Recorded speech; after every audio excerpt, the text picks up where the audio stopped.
Hello everyone. Today we are going to discuss second chapter of class 9 civics which is constitutional design. तो इसमें हम basically बात करेंगे कि कॉन्स्टिट्यूशन कैसे बनाए जाते हैं, ठीक है, और हमें कॉन्स्टिट्यूशन की ज़रूरत क्यों होती है। क्या कॉन्स्टिट्यूशन के बिना किसी देश का शासन नहीं चल सकता, वहाँ पे रूल नहीं किया जा सकता। तो ये क्वेश्चंस हैं कुछ जिसके जवाब हमें इसमें मिलेंगे। तो सबसे पहले हम बात करते हैं कि कॉन्स्टिट्यूशन होता क्या है। What is constitution? So basic अगर हम बात करें तो कॉन्स्टिट्यूशन एक काइंड ऑफ रूल बुक्स होती है, ठीक है, जिसमें कुछ रूल्स और लॉज लिखे जाते हैं जिन्हें सिटीजन्स और वहाँ की गवर्नमेंट को फॉलो करना होता है और उसी बेस पे वो किसी भी कंट्री पे रूल करते हैं, वहाँ का शासन चलाते हैं। इसी वजह से इसे supreme law of the country भी कहा जाता है, क्योंकि हर किसी को उसे फॉलो करना पड़ेगा, ठीक। और ये हमें ये भी बताता है कि सिटीजन्स की क्या राइट्स हैं, उनकी क्या रिस्पॉन्सिबिलिटीज़ होंगी, गवर्नमेंट के पास कौन कौन सी पावर होंगी और कैसे गवर्नमेंट जो है वो काम करेगी या उसे किस तरीके से काम करना चाहिए, ठीक है। तो यहाँ पे ये पिक हम देखते हैं कॉन्स्टिट्यूशन ऑफ इंडिया की है by doctor B R Ambedkar, जिन्हें कि फादर ऑफ द कॉन्स्टिट्यूशन भी कहा जाता है, और ये हमारा प्रेम्बल है कॉन्स्टिट्यूशन का, ठीक है। उसके बाद हम बात करते हैं कि आखिर हमें कॉन्स्टिट्यूशन की ज़रूरत क्या है। तो सबसे पहले हम बात करते हैं कि किसी भी डेमोक्रेटिक कंट्री में कॉन्स्टिट्यूशन का होना बहुत ज़्यादा ज़रूरी है। अगर कॉन्स्टिट्यूशन नहीं होगा तो वहाँ के शासन भले ही डेमोक्रेटिक प्रिंसिपल पे स्टार्ट हुआ हो, लेटर वो डिक्टेटरशिप या मोनार्की में कन्वर्ट हो सकता है, ठीक है। सबसे पहले पॉइंट की बात हम यही करते हैं। उसके बाद आता है it reflects the vision and principles of the country. Obviously वहाँ के क्या प्रिंसिपल वैल्यूज़ हम फॉलो करेंगे ये वहाँ के कॉन्स्टिट्यूशन में दर्शाया जाता है। जैसे इंडिया के कॉन्टेक्स्ट में भी हम देखते हैं यहाँ हर डेमोक्रेटिक जो फॉर्म ऑफ गवर्नमेंट होती है वो लिबर्टी, इक्वालिटी, जस्टिस को सपोर्ट करती है। और इसके अलावा गवर्नमेंट जो है फ्रीली और अकाउंटेबल होके काम कर सके उसके लिए उसकी कुछ पावर्स और उसकी रिस्पॉन्सिबिलिटीज़ को मेंशन किया जाता है, ठीक है। Limits the government of the power. Obviously government अपनी मनमानी ना करे, इसलिए उसकी पावर पर लिमिट भी लगाती है। और ensure the dignity of the citizens, which means ये हमारी डिग्निटी को भी बना के रखती है, जिस मतलब हमें एक ह्यूमन बीइंग होने का एहसास बना के रखती है। कैसे? हमारे फंडामेंटल राइट्स के ज़रिए जो हमें हमारा कॉन्स्टिट्यूशन प्रोवाइड करता है। तो यहाँ पे एक एग्ज़ाम्पल दिया गया है कि किस तरीके से साउथ अफ्रीका में डेमोक्रेटिक कॉन्स्टिट्यूशन जो है वो बनाया गया। तो वहाँ के एक नेता थे नेल्सन मंडेला, ठीक है, ये उनकी पिक है। तो होता क्या है कि उन्हें वो जो है वहाँ पे एक अपार्थाइड सिस्टम था जहाँ पे डिस्क्रिमिनेशन किया जाता था ब्लैक पीपल के साथ वाइट पीपल, ये ऐसा करते थे, ठीक है। तो जो वाइट पीपल थे बेसिकली वहाँ पे वो रूल करते थे, तो वही हो गए एक तरीके से वो अंग्रेज़ थे जो शासन कर रहे थे अफ्रीका पे, ठीक है। और वो अल्पसंख्यक थे, कम संख्या में थे, और ब्लैक पीपल तो ऑब्वियसली ज़्यादा संख्या में थे वहाँ पे। फिर भी वो उनके साथ डिस्क्रिमिनेशन करते थे। और किस बेसिस पे कर रहे हैं? उनके स्किन कलर के बेसिस पे कर रहे हैं कि ये ब्लैक है, ये वाइट है, इस बेसिस पे। तो जो वो सिस्टम था जहाँ पे रेशियल डिस्क्रिमिनेशन किया जाता था उनके साथ, उसे अपार्थाइड सिस्टम कहते थे। तो जो लीडर थे नेल्सन मंडेला, उन्होंने क्या करा, इसके अगेंस्ट आवाज़ उठाई। तो क्या किया गया, वहाँ की गवर्नमेंट ने, जो कि वाइट पीपल की गवर्नमेंट थी, उन्होंने उन्हें जेल में डाल दिया इस इल्ज़ाम में कि ये देशद्रोही हैं, ठीक है। और उन्हें 27 साल के लिए जेल में डाल दिया गया, पूरे 27 साल के लिए, रोबेन आइलैंड में, जो कि वहाँ का सबसे एक ख़तरनाक आइलैंड माना जाता है। ठीक है। अब इसके साथ ही आगे चलकर जब वो वहाँ से निकलते हैं तो फाइनली वही जो है first president of south Africa भी बनते हैं। तो अपार्थाइड सिस्टम में और उनके साथ क्या किया जाता था कि जो वाइट पीपल थे वो एक अलग पर्टिकुलर एरिया में रहते थे, ये ब्लैक पीपल एक अलग एरिया में रहते थे, और कोई भी ब्लैक पीपल जो हैं वो वाइट पीपल जहाँ रहते थे उस एरिया में नहीं जा सकते थे। इवन उनके स्कूल्स हो गए, ट्रेन हो गए, हॉस्पिटल्स हो गए, सब कुछ जो है अलग अलग बनाया जाता था, जिसे कि उन्होंने सेग्रीगेशन कहा। ठीक है। तो ऑब्वियसली पता चल रहा है, तो क्लियरली एक डिस्क्रिमिनेशन उनके साथ किया जा रहा था। ठीक है। तो उसके बाद क्या होता है कि स्ट्रगल करते रहते हैं, ये लोग स्ट्रगल करते रहते हैं और प्रोटेस्ट करते रहते हैं कि हमें तो अब इंडिपेंडेंस चाहिए, हम इनके अंदर वाइट लोगों के शासन के अंदर अब नहीं रह सकते, क्योंकि डिस्क्रिमिनेशन बहुत ज़्यादा ही बढ़ चुका था। और वहाँ पे जो कुछ इंडियंस भी वहाँ जाके बस जाते थे तो उन्हें कलर्ड पीपल कहा जाता था, इवन वो भी उतने गोरे नहीं थे, तो उनके साथ भी यही अपार्थाइड सिस्टम को लेकर जो है डिस्क्रिमिनेशन किया जाता था। फिर 1950 में क्या देखा जाता है कि जो ये ब्लैक पीपल थे और जो ये इंडियन कलर्ड पीपल थे, ये जो है प्रोटेस्ट करते रहते हैं और फाइनली वहाँ पे एक मतलब पार्टी भी फाउंड हो जाती है, अफ्रीकन नेशनल कांग्रेस, जो कि इम्पॉर्टेंट रोल निभाती है इस अपार्थाइड सिस्टम को ख़त्म करने में और साउथ अफ्रीका में एक डेमोक्रेटिक कॉन्स्टिट्यूशन बनाने और डेमोक्रेटिक फॉर्म ऑफ गवर्नमेंट के इस्टेब्लिशमेंट में। ठीक है। तो होता क्या है कि कई बार जब कोई भी डिस्क्रिमिनेशन हो रहा है आपके साथ या भेदभाव मतलब किया जा रहा है, तो वो एक लेवल पार कर लेता है, तो एक लेवल तक ही आप सह पाते हैं, तो वो लेवल जो है वहाँ पार हो गया था। तो उसके बाद इसीलिए लोग इतना ज़्यादा भड़क चुके थे कि अब उन्हें उस गवर्नमेंट को गिराना ही था, क्योंकि इवन वो उन्हें मार भी देते थे, टॉर्चर करते रहते थे, जैसे कि बेसिकली किया जाता है। ठीक है। तो फाइनली जो है आईएनसी भी इसमें एक इम्पॉर्टेंट रोल निभाती है 1950 के बाद। अब यहाँ से ओके, सो सॉरी,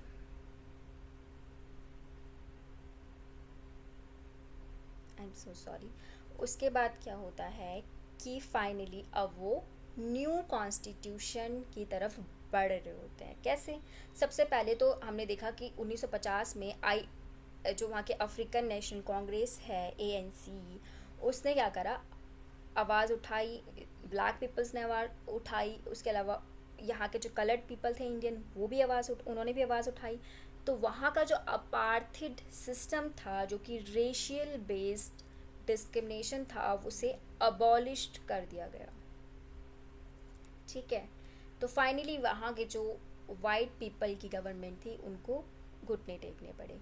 जो भी पॉलिटिकल पार्टीज़ वहाँ पे इस डिस्क्रिमिनेशन के अगेंस्ट काम कर रही थी, उन पे जो बैन लगाया गया था गवर्नमेंट द्वारा वो हटा दिया गया, मीडिया पे जो रिस्ट्रिक्शंस लगाई गई थी वो हटा दिया गया, और formation of multi racial democratic government. और फाइनली जो है मल्टी रेशियल मतलब वहाँ पे वाइट और ब्लैक पीपल दोनों मिलके ही अब सरकार बनाएंगे और काम चलेगा। और ये जो सरकार बनेगी ये डेमोक्रेटिक फॉर्म ऑफ गवर्नमेंट होगी और बेस्ड होगी ऑन डेमोक्रेटिक वैल्यूज़ पे। तो इसमें हम ये भी देखते हैं कि जो वहाँ के वाइट सेंसिटिव पीपल थे तो वो वाइट, बट उन्होंने भी अपार्थाइड सिस्टम जो कि डिस्क्रिमिनेशन करता था उसके खिलाफ आवाज़ उठाई और ब्लैक और कलर्ड पीपल जो थे उनका साथ दिया।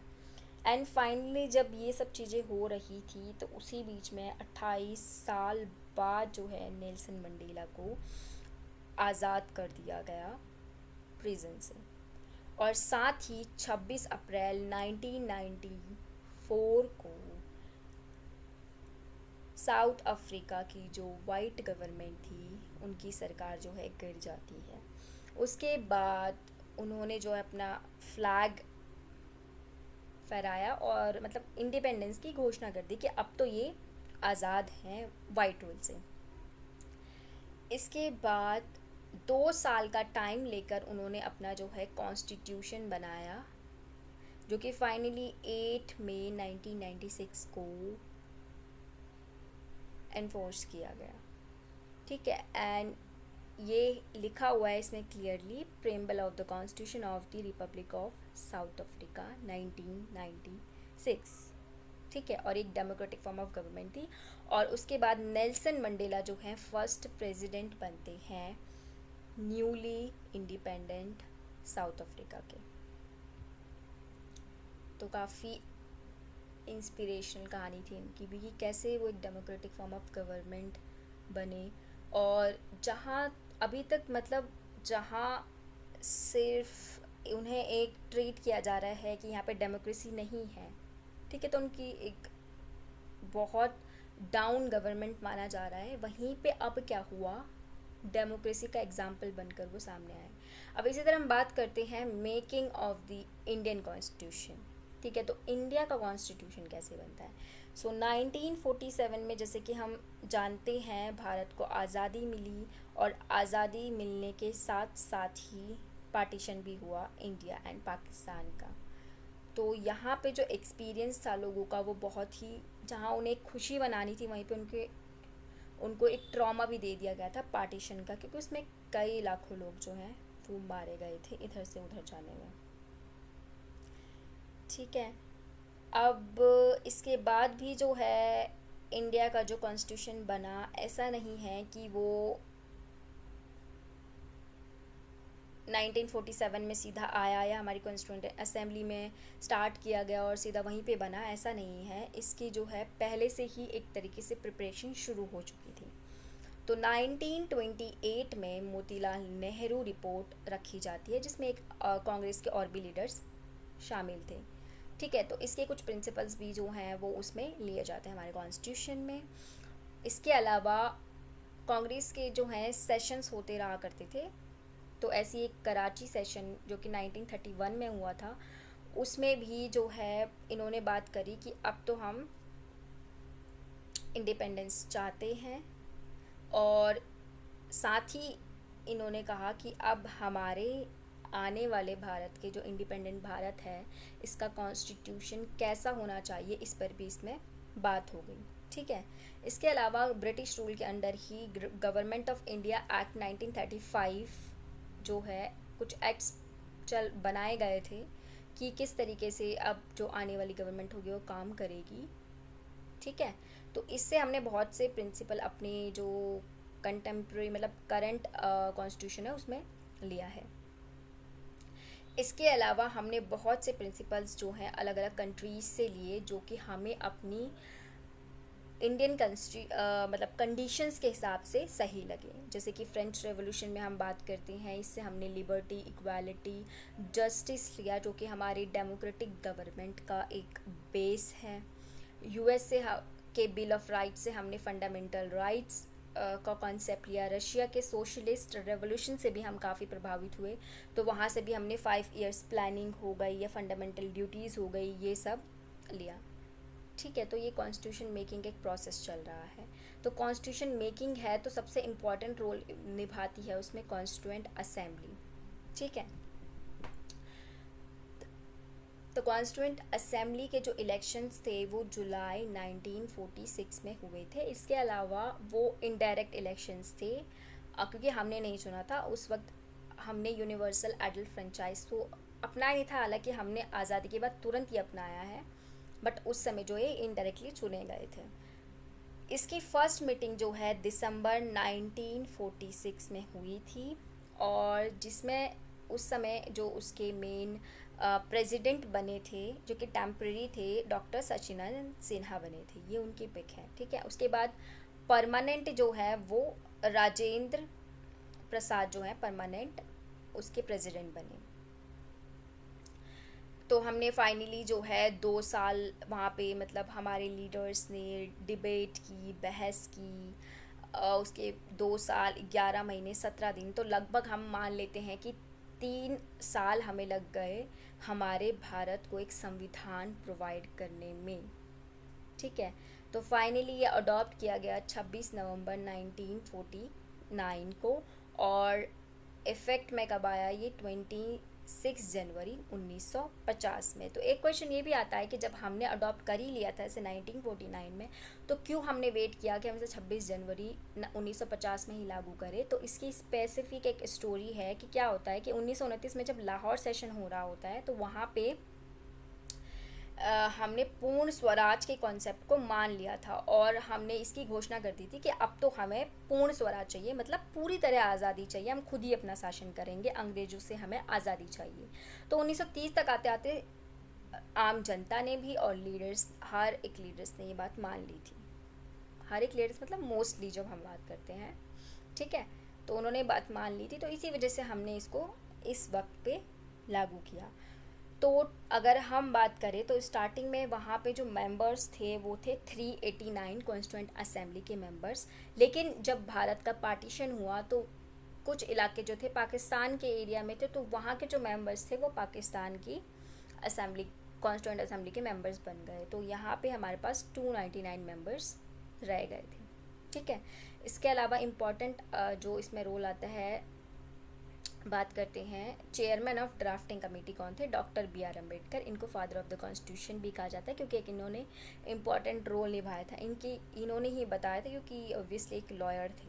ठीक है, और ट्रस्ट विद डेस्टिनी जो है पंडित जवाहरलाल नेहरू की उस दिन की स्पीच है जो इन्होंने पहले दी थी, जिस दिन हमें आज़ादी मिली थी 1947 में। ठीक है, 14 अगस्त 1947 को रात को इन्होंने जो आधी रात को एक फेमस स्पीच दी, उसका नाम है, ये मैंने जस्ट इसको ऐसे ही मेंशन किया है ताकि आप लोगों को याद रहे। और इसके अलावा जब ये कॉन्स्टिट्यूशन पूरा ड्राफ्ट हो गया था, सब कुछ हो गया था, तो इन्होंने तब भी एक स्पीच दी थी। ये सरोजनी नायडू हैं, तो ये भी जो है कॉन्स्टिट्यूएंट असेंबली के एक इम्पॉर्टेंट मेंबर थी। ठीक है, और ये पटेल जी हैं। उसके बाद हम एक बात ये भी करते हैं कि कॉन्स्टिट्यूएंट असेंबली डिबेट्स, तो मतलब वहाँ पे जो जो पेपर या डॉक्यूमेंट्स जो है पेश किए गए या कोई भी वर्ड बोला गया, उस सबको रिकॉर्ड किया गया, प्रिजर्व किया गया, जिन्हें कि कॉन्स्टिट्यूएंट असेंबली डिबेट्स के रूप में हम जानते हैं। ठीक है, और कॉन्स्टिट्यूएंट असेंबली में जो बहुत सारे मेंबर्स थे वो आईएनसी से बिलोंग करते थे, यानी नेशनल कांग्रेस से, इंडियन नेशनल कांग्रेस। ओके, अब हम बात करते हैं हमने अपनी फ़िलासफ़ी ऑफ द कॉन्स्टिट्यूशन क्या अपनाया। फ़िलासफ़ी ऑफ द कॉन्स्टिट्यूशन की जब हम बात करते हैं तो ऑब्वियसली इसका मतलब यह है कि हमने कौन से वैल्यूज़, कौन से आइडियल, कौन से प्रिंसिपल्स अपने कॉन्स्टिट्यूशन में अपनाए। तो जो प्रेम्बल है हमारे कॉन्स्टिट्यूशन का, ये शो करता है हमारी सोल ऑफ द कॉन्स्टिट्यूशन। इसे सोल ऑफ द कॉन्स्टिट्यूशन भी कहा जाता है कि ये हमारे संविधान की आत्मा है, हमारा प्रेम्बल, क्योंकि इसमें इन शॉर्ट सब कुछ लिखा गया है कि हमारे क्या वैल्यूज़ हैं, क्या प्रिंसिपल हैं जो एज अ कंट्री मतलब एज अ कंट्री या एज अ इंडिया हम इस्टेब्लिश करना चाहते हैं। तो सबसे पहले इस प्रिंसिपल में हम एक बात कर लेते हैं सोवरेन। सोवरेन होने का मतलब क्या होता है? सोवरेन होने का मतलब यही है कि हम कोई भी इंटरनल हो चाहे एक्सटर्नल मैटर्स हो, कोई भी डिसीज़न हो, यहीं के लोग लेंगे, यहीं के सिटीजन्स लेंगे, कोई बाहरी इंटरफेरेंस यहाँ से नहीं होगा। दूसरा प्रिंसिपल जो इसमें हम बात करते हैं वो है सेक्युलरिज्म या सेक्युलर, यानी धर्मनिरपेक्ष होना। यहाँ लोगों के पास अधिकार है, वो जो रिलीजन चाहते हैं वो अपना सकते हैं, लेकिन गवर्नमेंट किसी भी रिलीजन को सपोर्ट नहीं करेगी, सबको इक्वल रिस्पेक्ट देगी, और गवर्नमेंट का कोई भी क्या कहते हैं धर्म नहीं होगा। ठीक है, और ये जो सेक्युलर वर्ड है, ये बेसिकली हमने 42nd कॉन्स्टिट्यूएंट अमेंडमेंट हुआ था 1976 में, तब प्रेम्बल में ऐड किया था, हमारे कॉन्स्टिट्यूशन में ऐड किया था। ठीक है, उसके बाद है democratic Republic. Obviously democratic principles को हमने अपनाया। ठीक है, और सबको इक्वल राइट्स, चाहे वो पॉलिटिकल हो, सोशल हो, वो दिए जाएंगे, वोटिंग राइट्स दिए जाएंगे। यहाँ के लोग ही यहाँ के गवर्नमेंट को बनाएंगे, और रिपब्लिक का मतलब है कि जो यहाँ का शासक होगा वो इलेक्टेड होगा, ना कि वो पीढ़ी दर पीढ़ी वाला सिस्टम होगा। ठीक है, हेरिडेटरी नहीं होगा, सिर्फ यहाँ के लोग ही उसे इलेक्ट कर सकते हैं। ठीक है, उसके बाद आता है जस्टिस। ऑब्वियसली जस्टिस, यहाँ के सिटीजन्स को जस्टिस मिलेगी, और वो जस्टिस कैसी होगी, सोशली भी, कि हॉस्पिटल, स्कूल वगैरह में उनको इक्वल राइट्स दिए जाएंगे, मतलब वो इक्वली सब उसमें जा सकते हैं, अपना इलाज करवा सकते हैं। इकोनॉमिक राइट्स दिए जाएंगे कि प्रोफेशन का अधिकार है, जॉब करने का अधिकार है। पॉलिटिकल राइट्स आते हैं जिसमें उसके सिविल राइट्स आते हैं। ठीक है, उसके वोटिंग राइट्स वगैरह आते हैं। ठीक है, उसके बाद हम बात करते हैं लिबर्टी। लिबर्टी का मतलब यहाँ पे ये है कि उसको सोचने की आज़ादी है, उसे एक्सप्रेस करने की आज़ादी है, जिस धर्म में या जिस फेथ पे वो बिलीव करता है उसे फॉलो करने की उसे आज़ादी है। ठीक है, इक्वालिटी का मतलब है कि हर किसी को अपॉर्चुनिटी दी जाएगी कि वो इक्वली compete करे और अपने स्टेटस को बढ़ाने की कोशिश करे। इसके अलावा इक्वालिटी के लिए गवर्नमेंट वेलफेयर पॉलिसीज़ का भी इस्तेमाल कर सकती है। ठीक है, तो ये कुछ हमने प्रिंसिपल्स डिस्कस किए हैं। तो जिससे फिलोसफी ऑफ कॉन्स्टिट्यूशन आता है, तो सबसे पहले हम बात करते हैं प्रेम्बल, जो कि मेन है, और उसके ये सब पॉइंट्स, उसके अंदर सोवरेनिटी आ गया, सेक्युलरिज्म आ गया, डेमोक्रेटिक रिपब्लिक आ गया, जस्टिस आ गया, लिबर्टी आ गया, इक्वालिटी आ गया, फर्टर्निटी आ गया। ठीक है,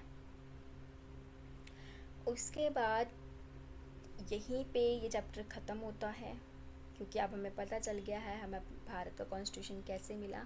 बट जितनी इजीली ये समझाया गया है इतना आसान नहीं था। काफ़ी स्ट्रगल के बाद हमें जो एक इतना अच्छा कॉन्स्टिट्यूशन मिला, जहाँ पे हम अपने फंडामेंटल राइट्स के हनन होने पे जुडिशरी में जा सकते हैं। ठीक है, so in conclusion this chapter helps us understand how the constitution was made, obviously and especially in the context of India, and the preamble of the constitution is considered the soul of Indian constitution. तो the preamble of the constitution मतलब हमारे India के constitution का जो soul है वो उसका preamble है। ठीक है, क्योंकि क्यों हम उसे कंसिडर करें, क्योंकि वो मेन विज़न, उसके ऑब्जेक्टिव्स को दर्शाता है कि हमारी कंट्री किन प्रिंसिपल्स पे काम करना चाहती है, और it serves as a guiding framework that protects. और ऑब्वियसली एक गाइडिंग फ्रेमवर्क भी है यहाँ के सिटीजन्स के लिए, गवर्नमेंट के लिए, जिससे कि सिटीजन्स अपने राइट्स को प्रोटेक्ट कर पाते हैं और जस्टिस इक्वालिटी लिबर्टी को इंश्योर कर पाते हैं। तो इसी के साथ ये वीडियो यहाँ पे ख़त्म होती है। अगर आपको वीडियो अच्छी लगी हो तो लाइक, सब्सक्राइब और शेयर करना ना भूलें, और थोड़ी बहुत जो मिस्टेक हुई है उसके लिए सो सॉरी।